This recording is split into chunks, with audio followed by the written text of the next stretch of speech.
A janitor thinks he can fix this? Veronica Harrington's voice dripped with venom, echoing through the glass-walled boardroom.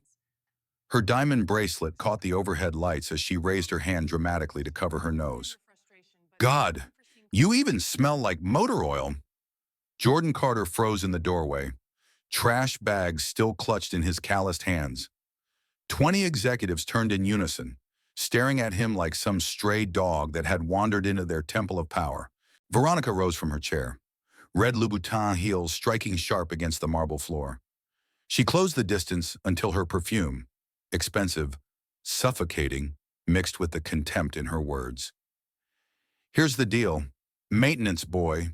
Fix this $2 million engine, the one my MIT engineers couldn't repair, and I'll marry you right here.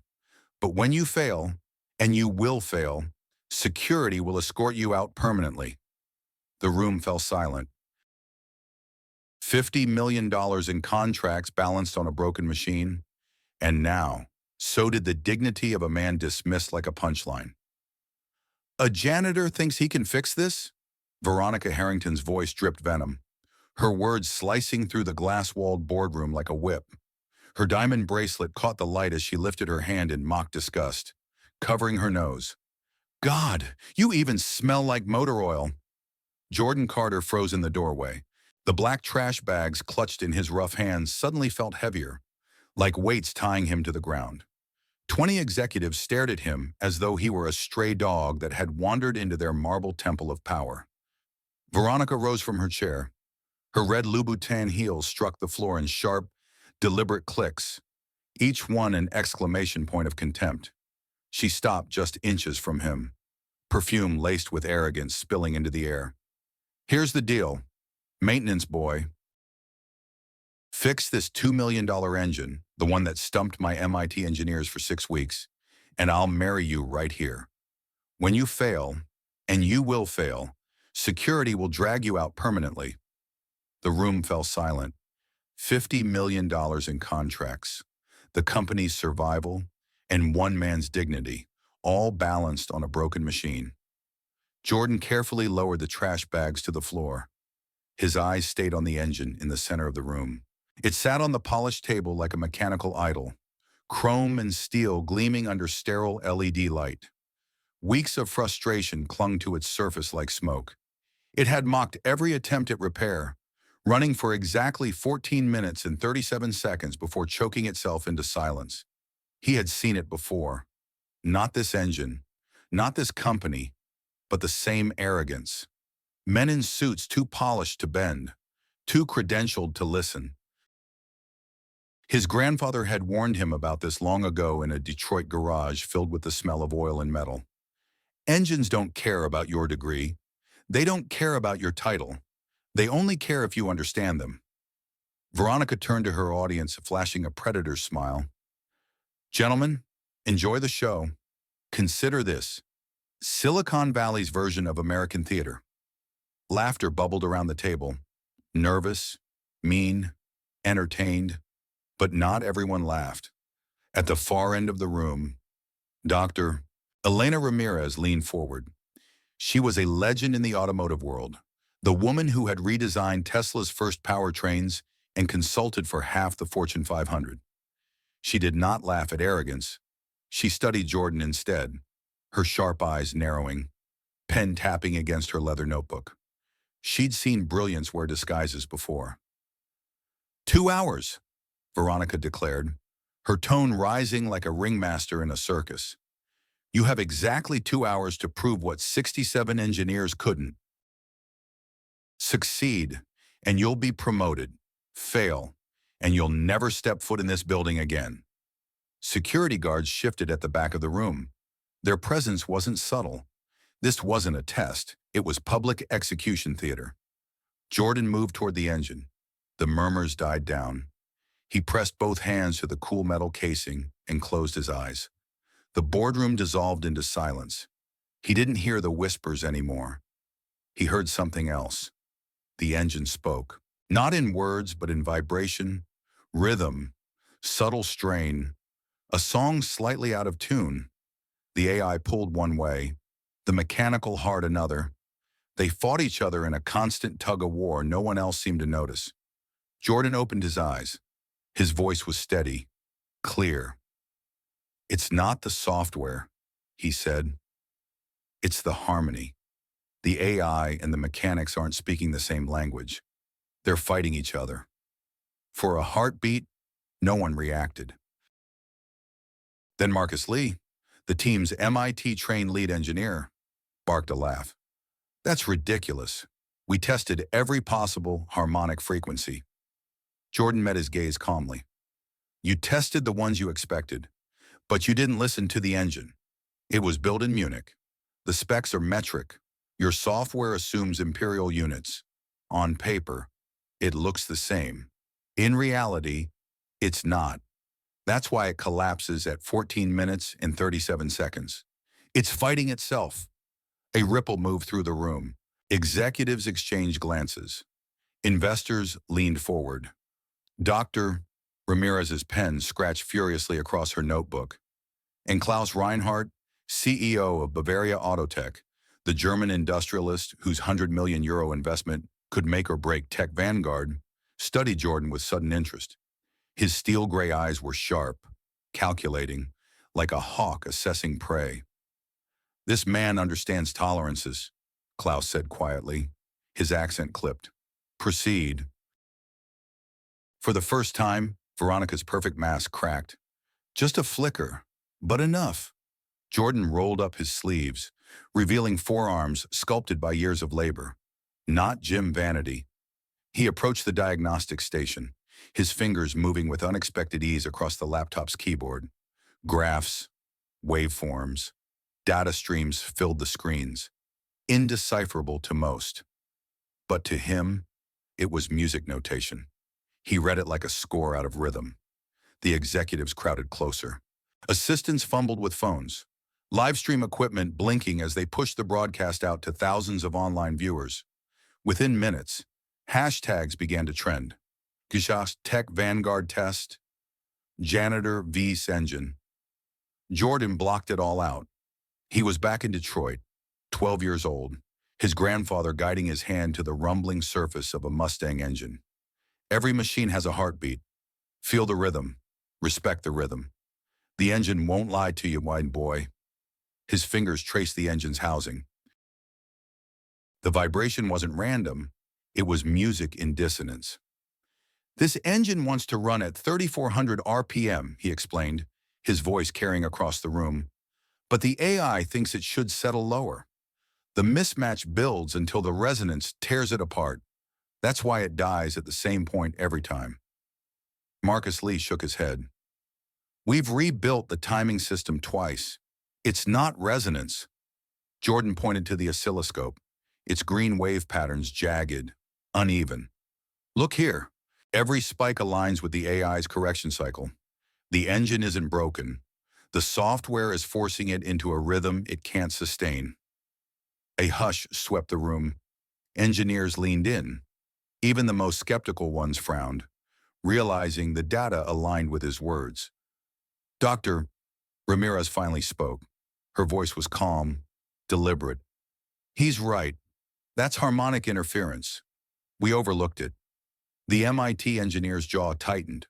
For the first time, doubt entered his eyes. Klaus Reinhardt leaned back in his chair, steepling his fingers. His gaze never left Jordan. "Interesting. Very interesting." Veronica's nails tapped against the table like gunfire. She forced a smile for the investors. "Don't get excited. Anyone can spin theories.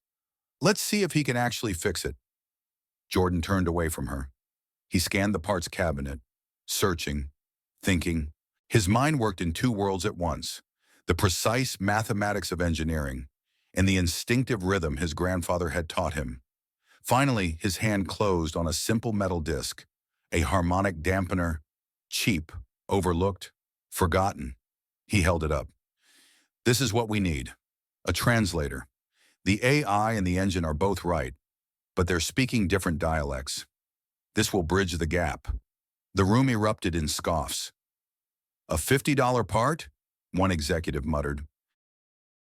6 weeks, millions of dollars, And he says it's a toy, but Dr.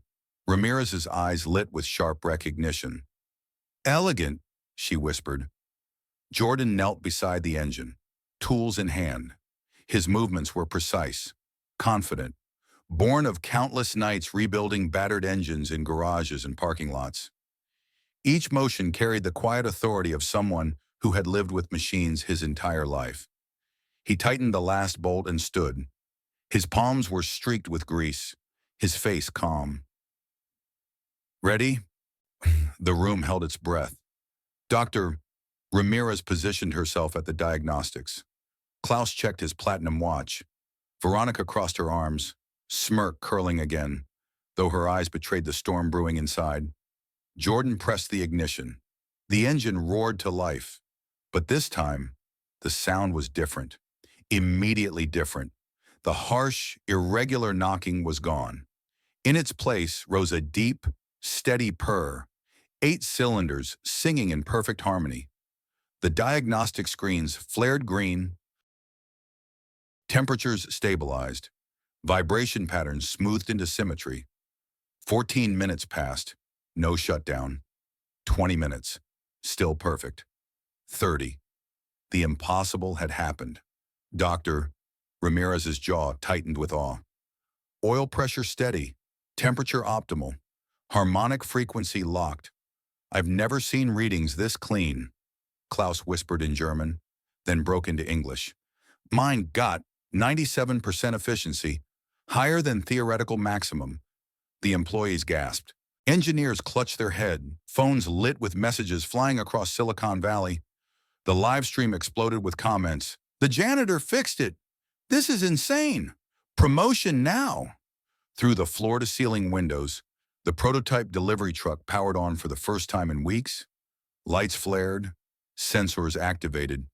Slowly, it rolled forward, navigating the courtyard with flawless precision. Employees crowded the glass, cheering as the vehicle executed a perfect parallel park. 40 minutes. 50. The engine never faltered. Jordan rested his hand on the smooth casing. He could feel it breathing steady now, like a patient healed. He allowed himself a small smile. His grandfather's wisdom had held true. Engines don't lie. They only need someone who listens. The boardroom erupted. Applause, cheers, executives stunned into silence, investors leaning forward in rapid conversation, phones buzzing with calls from Munich and Frankfurt. And in the corner, Veronica Harrington stood frozen, her own live stream still recording as thousands of viewers witnessed her humiliation. The woman who mocked a janitor had just been upstaged by him, publicly, irreversibly. Jordan Carter looked up from the engine, grease on his hands, sweat on his brow, and dignity burning in his eyes. For the first time, everyone in that glass tower saw him clearly, not as a janitor, not as invisible, but as the man who had saved the company with a $50 part and a lifetime of knowledge. And this was only the beginning. The roar of the engine still echoed in the boardroom when the real noise began, not from pistons or gears, but from thousands of phones buzzing at once. Notifications cascaded like falling dominoes, lighting up screens, vibrating pockets, pulling every gaze toward the live stream counters, climbing by the second. At first, it had been just employees tuning in, curious to watch a public humiliation. But something strange had happened. Instead of a janitor's failure, the world had just witnessed his triumph. The viewer count on Tech Vanguard's official feed ticked upward. 10,000, 25,000, 50,000. Comments scrolled faster than the moderators could keep up. Emojis, hashtags, disbelief flooding the feed. This guy just out-engineered MIT grads. Remember his name, Jordan Carter. Bro's the real Tony Stark, but in janitor form. Hire him or your company deserves to die. By the time the engine hit its 40-minute flawless run, the live stream had breached 100,000 viewers. Twitter, X, lit up like a brush fire. Engineers from Tesla, Ford, even aerospace firms clipped moments of Jordan's calm explanations, and reposted them with captions like, "This is how real talent sounds." Reddit threads exploded, dissecting his words about harmonic frequencies and tolerance mismatches with a mixture of awe and technical debate. And then came the hashtags, janitor genius, or Nia Jordan Carter, Ni or engineering justice, Ni tech vanguard fail.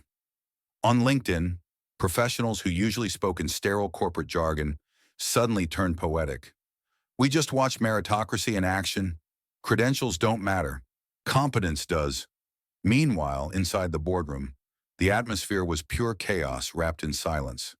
Klaus Reinhardt and the German investors spoke in rapid-fire whispers, their assistants furiously taking notes. Dr. Elena Ramirez leaned over diagnostic printouts like a scholar unearthing sacred texts. And Veronica Harrington, still live on her own phone, too stunned to stop the broadcast, was watching her empire of intimidation fracture in real time. The comments on her feed were brutal. This CEO mocked a genius. Imagine leading a company and missing this talent under your nose. Fire her, promote him, and By the time Veronica lowered her phone, the video had already been clipped, memed, and circulated across every platform. One TikTok user looped her sneer, "A janitor thinks he can fix this?" and paired it with Jordan's calm explanation about harmonic resonance. The contrast was devastating, the kind of clip that would rack up millions of views overnight. Jordan, still standing beside the purring engine, didn't know any of this yet. He only knew the room had shifted. People weren't looking through him anymore. They were looking at him, and that was almost harder to bear. Dr. Ramirez broke the silence. "This demonstration needs to be preserved in full detail. Every engineering program in the country should study what just happened." Klaus Reinhardt nodded. "Agreed. This is not only innovation, it is philosophy. Machines respond to understanding, not arrogance." His gaze slid to Veronica, a blade hidden in courtesy. "Perhaps leadership should learn the same." Veronica's smile was brittle glass. Of course, of course. We're all very proud of our team's diversity." But no one was listening to her anymore. By late afternoon, the storm had breached the walls of Tech Vanguard. CNN ran the clip under the headline, "Janitor outsmarts MIT engineers, saves $50 million contract." The Wall Street Journal dissected the business implications, pointing out how a $50 dampener had solved a crisis that swallowed 6 weeks of consulting fees. On TikTok, the video was trending under Nakun's janitor genius, with teens editing Jordan's calm stare into motivational clips. On Twitter, engineers debated harmonic resonance like it was the Super Bowl. On Instagram, corporate satire pages mocked Veronica's sneer with captions like, "Smells like unemployment." By evening, the view count had crossed 8 million. Jordan walked home through the dusky streets of San Jose, his maintenance uniform still smelling faintly of grease and cleaning chemicals. He hadn't spoken since leaving the boardroom. The applause, the cheers, even Dr. Ramirez's praise, it all felt unreal, like he had stepped into someone else's life. At a crosswalk, his phone buzzed. Dozens of messages piled in. Unknown numbers, journalists, old classmates, even strangers from across the world. "You don't know me, but you inspired me today. My dad's an immigrant mechanic. He said you're the real deal. Bro, Tesla should hire you yesterday." He stopped under a streetlight, scrolling, his chest tight. For years, invisibility had been his shield. Now the whole world was staring, and it was terrifying. Back in the boardroom, Veronica fought to contain the wildfire. Emergency PR calls lit up every line. "We need to shape the narrative," she snapped at her communications director. "We can't let him look like the hero." This was a team effort, but even her own staff didn't believe her anymore. They had seen the truth. The world had seen it too. By the next morning, Tech Vanguard's inbox overflowed with resumes from engineers across the globe. Stock prices ticked upward on pre-market trading. Investors who had once doubted now begged for meetings. And Jordan Carter's name had entered Silicon Valley legend, not whispered, not mocked, but celebrated. The storm had only begun. By sunrise, Jordan Carter's name was no longer just trending, it was everywhere. News anchors dissected his every word. Talk shows replayed the clip of him placing his hands on the engine like a priest blessing an altar. Engineering professors assigned the video to their students overnight. Twitter, Reddit, TikTok, LinkedIn, all vibrating with one story. The janitor who outsmarted Silicon Valley's elite. But with fame came fire. Half the internet hailed him as a working-class hero. The other half sharpened their knives. Genius janitor proves degrees mean nothing. This man just embarrassed every engineer in America. If he's that good, why was he pushing a mop? The questions cut deeper than praise. They weren't just about Jordan. They were about the system, about meritocracy, or the lack of it, about discrimination dressed up in corporate suits, about how many other invisible workers were out there, carrying brilliance the world refused to see. Cable news lined up their pundits. On one side, this is proof of systemic bias. Companies bury talent under prejudice. On the other, don't exaggerate, he got lucky.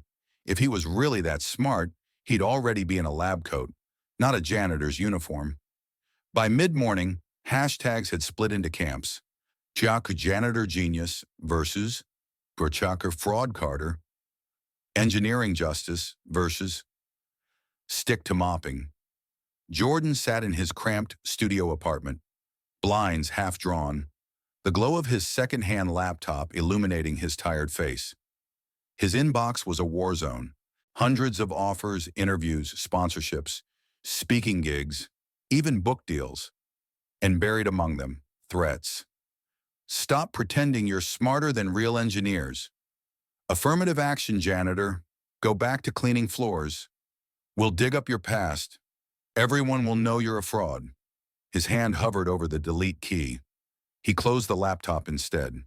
The same hands that steadied engines shook now under the weight of public judgment.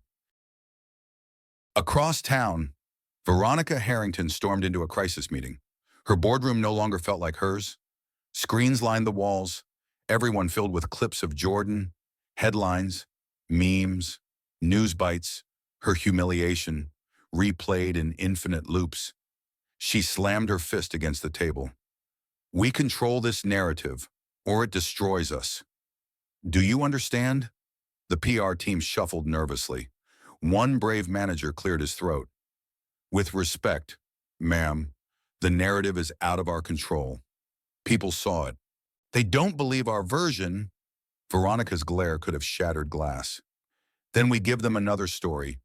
Dig into his past. Find inconsistencies. If we can't erase him, we discredit him. The storm spilled beyond corporate walls. Politicians latched on like vultures to fresh meat. One senator praised Jordan in a televised speech. This young man represents what America's about. Talent rising from the ground floor. Another sneered on Twitter, so-called genius janitor? Probably staged.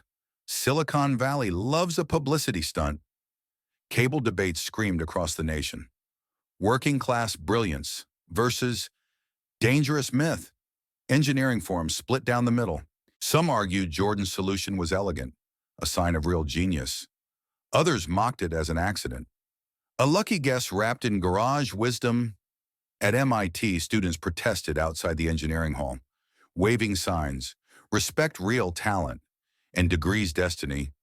Faculty scrambled to issue statements distancing themselves from Veronica's mockery. And still, Jordan stayed quiet. He walked to work the next day in the same faded uniform. Heads turned. Strangers stopped him, some asking for selfies, others hurling insults. A delivery driver leaned out his van to shout, "You're a legend, man!" Minutes later, a man in a suit hissed, "Imposter!" By the time Jordan stepped into Tech Vanguard's lobby, reporters swarmed like bees, their cameras flashing, microphones thrust toward his face. "Jordan, do you plan to sue? Jordan, what do you say to critics calling you a fraud?" Jordan, are you the future of engineering? He pushed past silently, his shoulders tight. He had never asked for any of this. Inside, the board of directors was in turmoil. Some members wanted to elevate Jordan, polish him into the face of a redemption campaign. Others feared he was a liability, a reminder of management's failures. The deciding voice belonged to Klaus Reinhardt. He sat at the head of the table, his gray eyes cold as steel.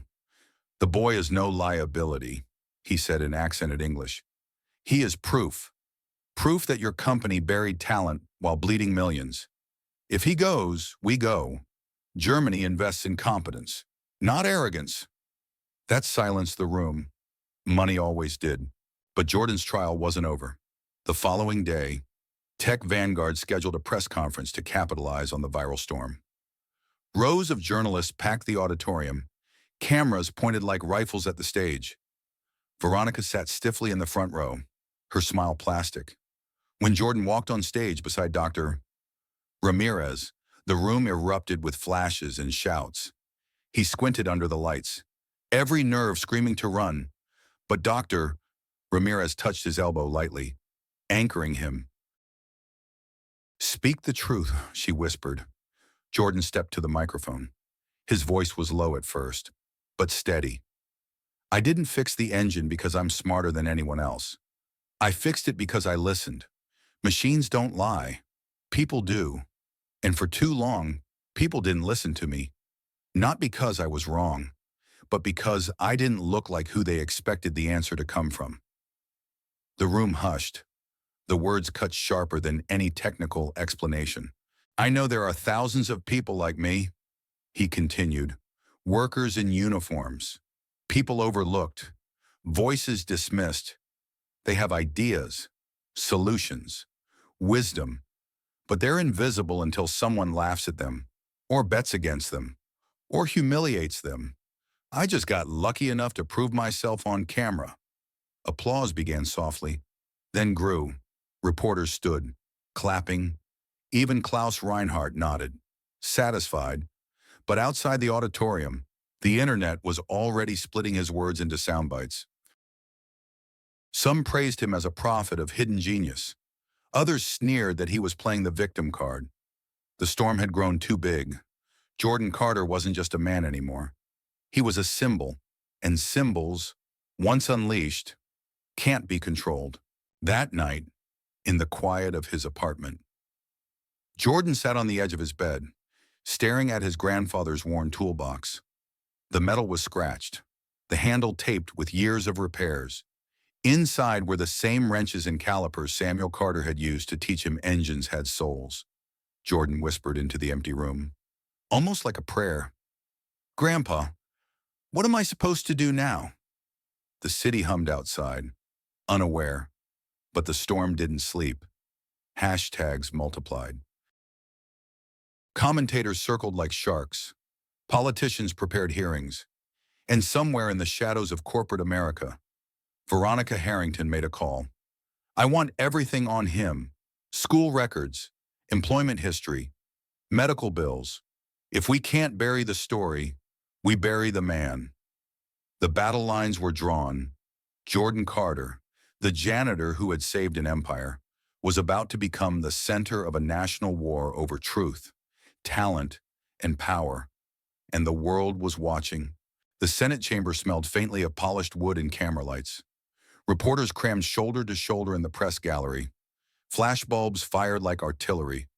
The world had been waiting weeks for this, and the air vibrated with anticipation. The hearing that would determine not only Tech Vanguard's future, but whether Jordan Carter was a genius or a fraud. The placard before him read, "Mr. Jordan Carter, Senior Diagnostics Engineer, Acting." The title still felt foreign. He wore a borrowed suit, slightly too big at the shoulders, because the world refused to take janitors seriously unless they dressed like senators. Across the long mahogany table sat Veronica Harrington, face powdered into neutrality. Her lawyers had coached her for days, but the cracks showed in the tightness of her jaw. She was fighting for her career, and she knew it. The committee chair, Senator Aldridge of Massachusetts, adjusted his glasses and spoke into the microphone. This hearing concerns the misallocation of talent and resources within America's tech sector. Following the highly publicized events at Tech Vanguard Industries, Mr. Carter, Ms. Harrington, thank you for appearing. Cameras pivoted. Millions of Americans leaned closer to their screens. Jordan cleared his throat. His hands, calloused from years of labor, rested awkwardly on the polished surface. Senators, he began quietly, I never asked to be here. I fixed an engine because that's what I know how to do. But since then, the story hasn't been about the engine. It's been about whether someone like me deserves to be heard at all. A ripple of murmurs ran through the chamber. Veronica's lawyer leaned forward, voice smooth as silk. With respect, Mr. Carter's sudden promotion and celebrity are built on a single incident. A coincidence, not a qualification. Tech Vanguard has hundreds of engineers.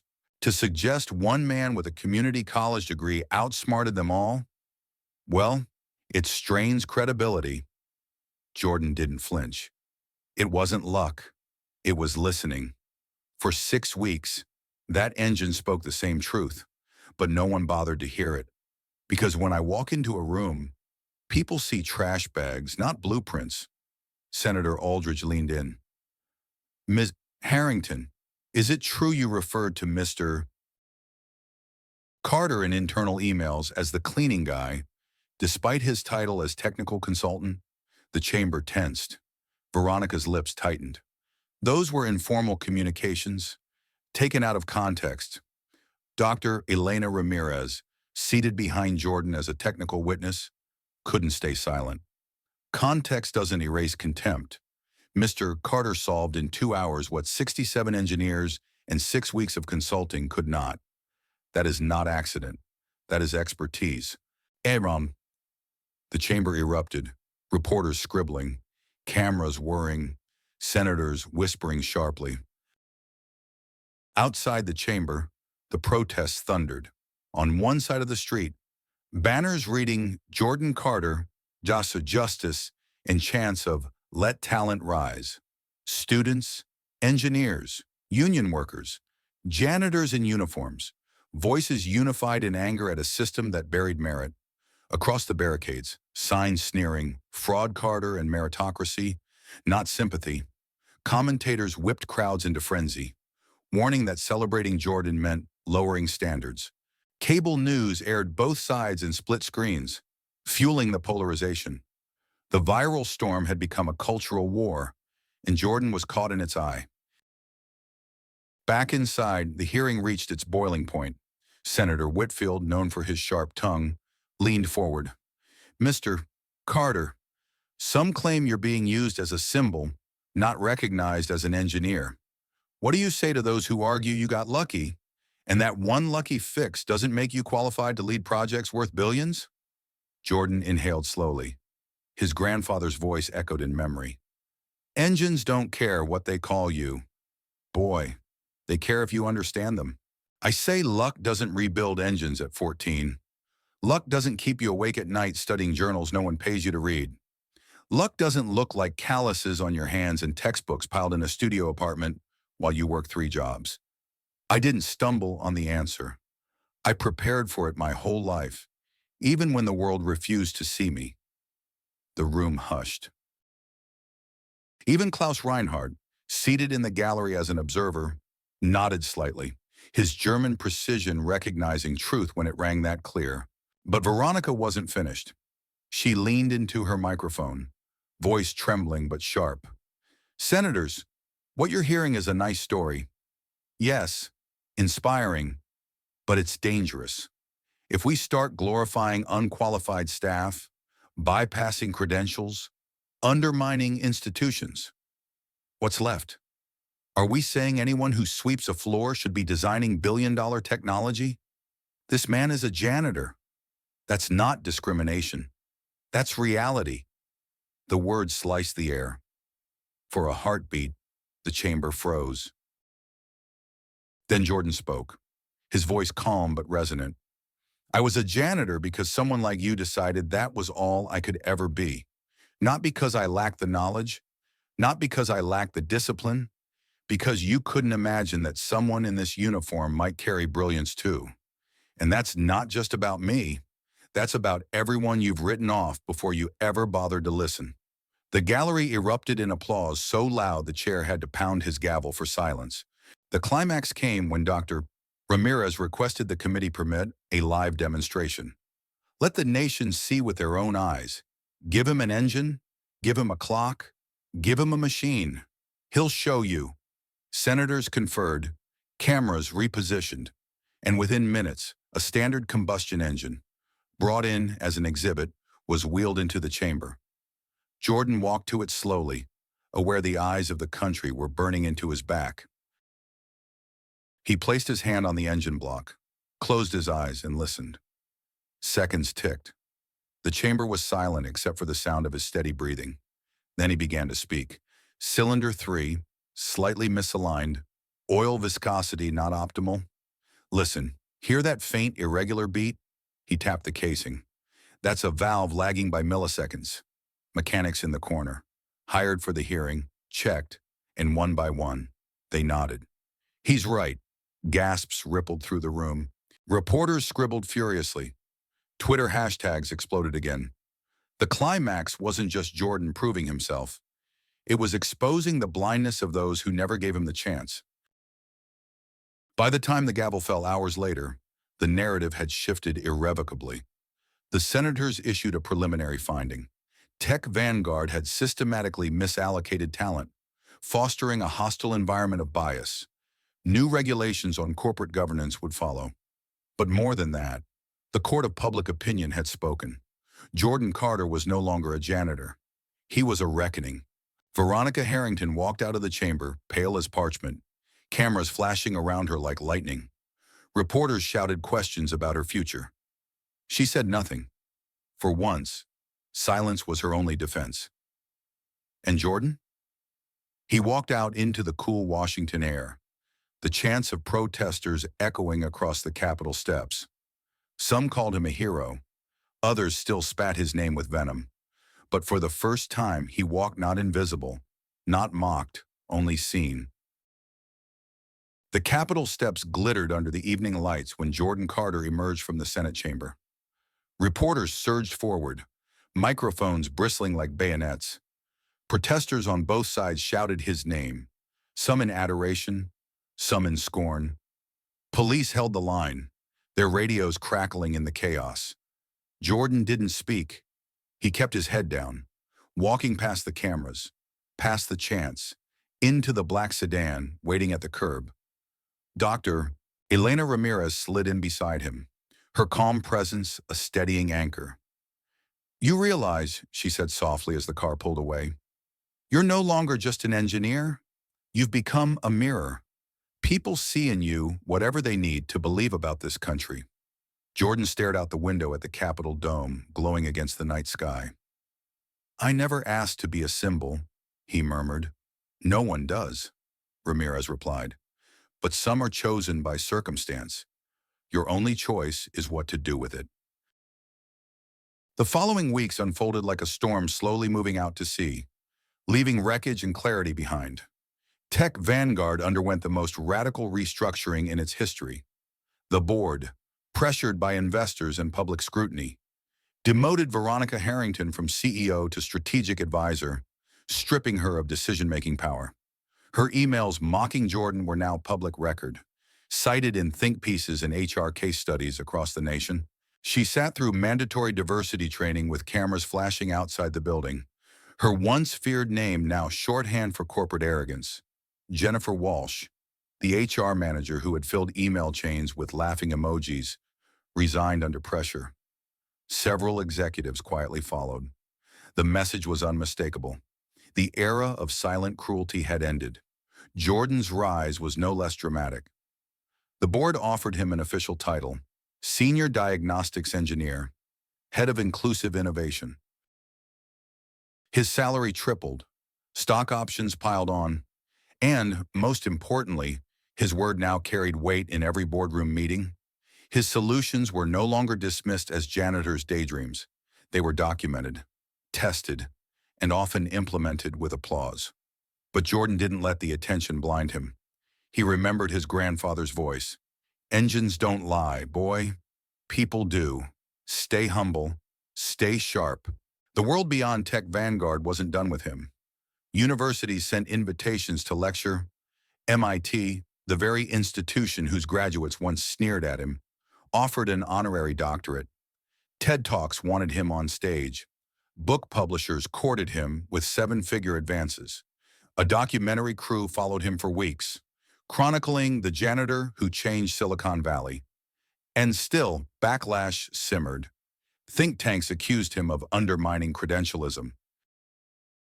Anonymous trolls dug for dirt in his past, speculating about his college transcripts, his mother's medical debt, even his teenage jobs. But with every attack, his supporters grew louder. Jordan Carter trended each time a smear campaign launched, drowning negativity in waves of solidarity. Mechanics, janitors, nurses, and teachers posted their own stories of being overlooked, tagging him as their voice. Jordan read them at night in his apartment, overwhelmed. He answered as many as he could. Simple replies like, "I see you," or "Your voice matters." 3 months later, the transformation became undeniable. In Munich, he stood before a crowd of engineers as Tech Vanguard and Bavaria Autotech unveiled their joint autonomous delivery fleet. Rows of trucks, their engines humming in perfect harmony, rolled out of the factory floor. Applause thundered. Cameras flashed. Klaus Reinhardt shook his hand firmly. "Herr Carter, you have given harmony to machines and to our partnership. Germany is in your debt." The image of that handshake made the front page of newspapers across 2 continents. Back in California, Tech Vanguard's stock price soared 20% in a single quarter. The viral video of Jordan's first demonstration remained pinned at the top of their website, now reframed as proof of the company's commitment to uncovering hidden talent. Recruitment applications tripled, many citing Jordan as their inspiration. But for Jordan, the most meaningful moment wasn't corporate. It came one quiet evening in Detroit. He returned to his grandfather's old garage, now shuttered, its tools long sold. He stood in the dusty air, remembering the hum of engines, the smell of oil and steel, the lessons passed down with calloused hands. He placed a framed photograph of Samuel Carter on the empty workbench. In the photo, his grandfather grinned beneath a grease-stained cap, one arm around a 12-year-old Jordan, clutching a wrench too big for his hands. "We did it, Grandpa," Jordan whispered. His voice cracked, but his smile held. The story might have ended there. A man redeemed, a company reformed, a world reminded not to underestimate. But stories, like engines, carry echoes. 6 months after the Senate hearing, Jordan stood on a stage in San Jose before thousands of young students at an engineering expo. The audience was diverse. Kids from community colleges, trade schools, and immigrant families who had never before believed their brilliance could matter. Jordan spoke plainly. "I was overlooked for years, not because I wasn't capable, but because I didn't look like the person people expected answers from. If you take one thing from my story, let it be this. Never let someone else's blindness convince you that you're invisible." The crowd erupted, chants of his name filling the auditorium. Back at Tech Vanguard, Veronica approached him one afternoon in the cafeteria. Her designer suits had been replaced with modest blazers, her once perfect hair tied back without fanfare. She looked older, smaller, humbled. "I owe you an apology," she said quietly. The words were heavy, but sincere. "And I'd like your help. I don't want to repeat my mistakes. Teach me how to lead differently." Jordan studied her. The memory of her contempt still burned, but his grandfather's voice echoed in his mind. "Engines can be repaired. Boy, people too, if they're willing to listen." He nodded once. "Everyone deserves a chance to grow. Just make sure you're really listening this time." Her eyes softened. For the first time, Veronica Harrington didn't look like a predator. She looked like a student. In time, Jordan's story outgrew Tech Vanguard. His name became shorthand for hidden genius, his speeches sparking initiatives in schools, factories, and companies across the globe. Policies changed. Hiring practices shifted. More doors opened for those who had long been kept in the shadows. But he never forgot the truth. At night, in his quiet apartment, now larger, lined with patents and framed awards, he still pulled out his grandfather's worn toolbox. He kept it on a shelf not for use, but for memory, a reminder that brilliance isn't measured in titles or diplomas, but in dedication, in the willingness to listen when no one else will. The viral video that started it all still circulates online. Viewers replay the moment Veronica sneered, "A janitor thinks he can fix this?" And the silence that followed when Jordan proved her wrong. It remains one of the most watched clips in Silicon Valley history, a digital monument to humility, perseverance, and justice. And each time Jordan sees it, he doesn't feel bitterness anymore. He feels gratitude, because in that humiliation, he was given the chance to reveal his truth. Engines don't lie, and neither does perseverance. If this story made you believe in listening deeper, to engines, to people, to voices overlooked, smash that subscribe button and ring the bell so you don't miss the next story of hidden genius rising. Tell us in the comments, have you ever seen someone dismissed only to prove they were the smartest in the room? Your story might inspire millions next.